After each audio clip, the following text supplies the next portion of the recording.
Okay, this is a good one because I think this is a good one from Stick's point of view. You can throw this one up. What should bands do to make sound checks go smoother, and what are the big no-nos? Fiddling. So, Sticks, I'm going to leave you to last on this one. You get to go last on this. Oh, good. I've got a list. So, Andy, you've played in band, been live shows. I've done lots of like playing gigs and so forth. So we've all been there on multi-bill lineups with multiple bands. We've seen very smooth changeovers. We've seen great setups. We've seen awful changeovers. We've seen nightmare sound setups. So what would you say from your points of views of what should bands do when they're going to a venue, you've got a gig lined up, to make it as smooth as possible? I'm going to throw this over to Dave Lowdown. Over to you, mate. Right, well, I think what we should do is fiddle a lot. We should make a lot of noise. Now, to be perfectly honest, I would have thought that it would be very normal to know what to do.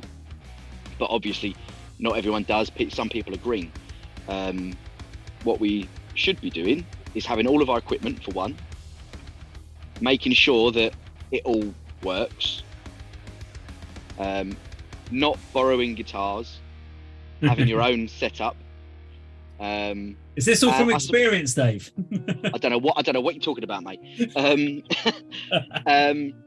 And I think as well, it's always good to say hello to the stage crew.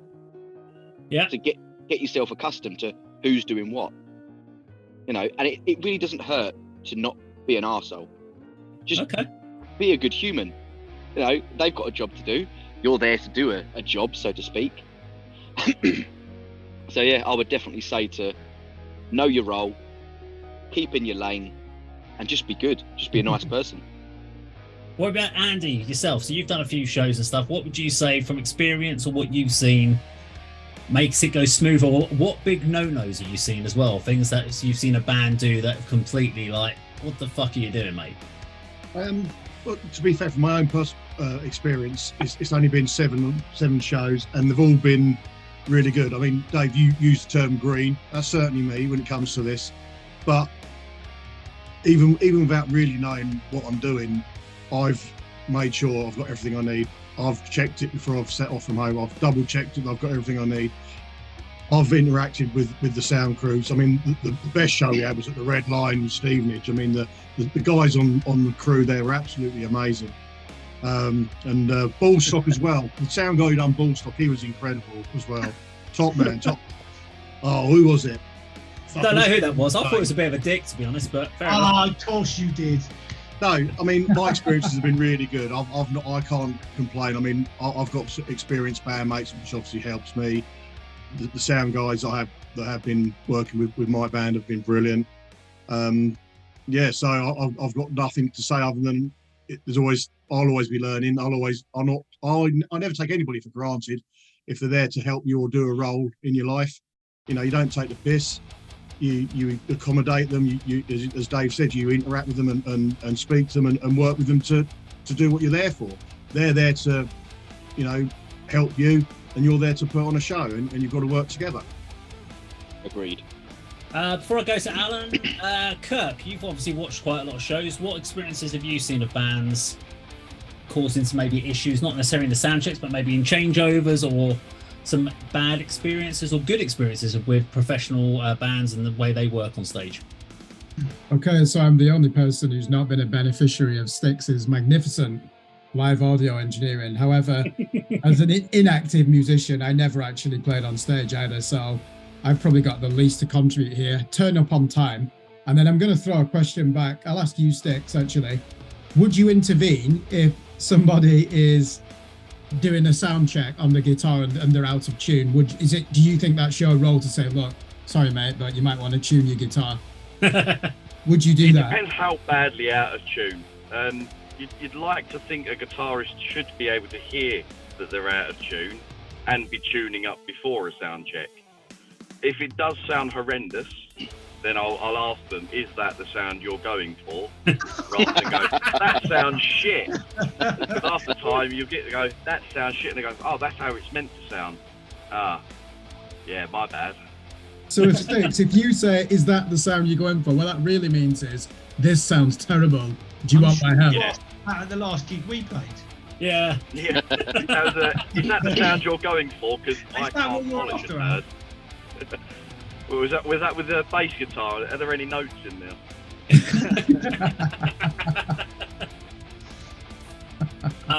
Okay, what about Alan then? Alan. I suppose everybody's covered off the good bits, the bits you should do. Turn up on time, just be a kind of genuine human being, be about. It doesn't hurt to help other bands set up and pack down if you can, because that can make things smoother, you know, particularly if, like, our drummer Alex is very good at kind of jumping up on stage and helping the band before and the band after, load off, load on. And that does help, because then obviously you hope that if you needed something later on, they'll help you out. But I think the biggest no-no for me really is to turn up to a show with something new, and particularly something that's pivotal to your rig, whether it be a new effects pedal or a new amp, or to a certain degree a new guitar. If you haven't played it before and you don't really know what it's going to do, like, you know, you could plug in your brand new guitar and the pickups are way hotter and your amp's feeding back all over the shop, and you've got to spend time fixing that on stage, when really you should be rocking up, giving it a bit of, you know, signal tech in, and then playing through half a song and getting off again. That's really what Soundcheck is all about. It's not for you to stand up and test out your new weapon of mass destruction. So yeah, that's my big no-no. Okay. I agree with pretty much everyone said there. Have a backup guitar is always a really key thing. I would say, Dave. Oh, Yeah, all right, fuck off. Just throw it out there, not just Dave, but always have a backup guitar. Always have. If you're a drummer, have a backup snare or have quick release skin if you have to, because if your snare goes, you're fucked. So anything that's essential that could basically derail your whole show, have a backup for it. Simplify your setups as much as possible. I've seen guitarists turn up with some of the most elaborate pedal cabling systems with wireless and in-ear wireless, mic wirelesses, and then something goes wrong, and then you're spending 15 minutes trying to work out.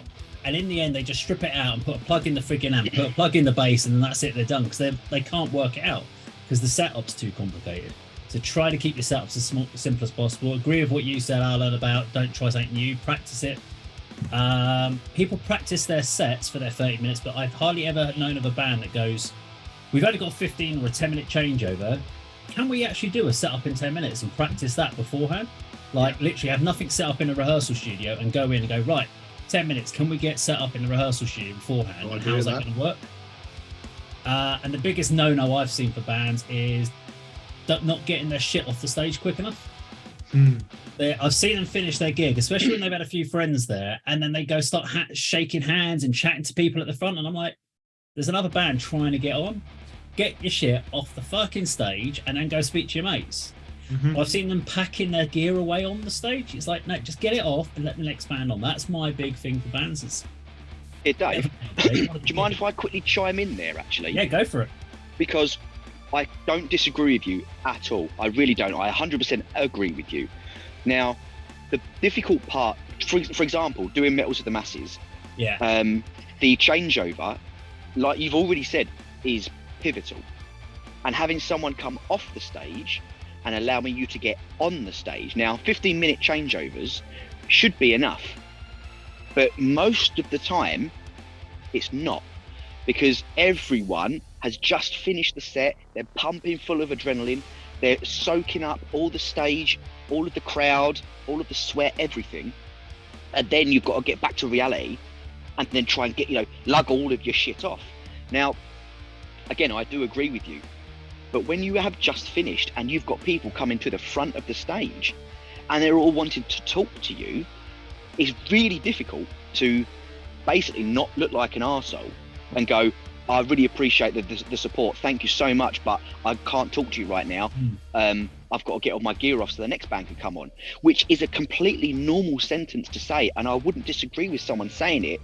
But when someone's excited to come and talk to you and they want to have that interaction, and for you then to go, stop you there, I've just got to get all this gear off.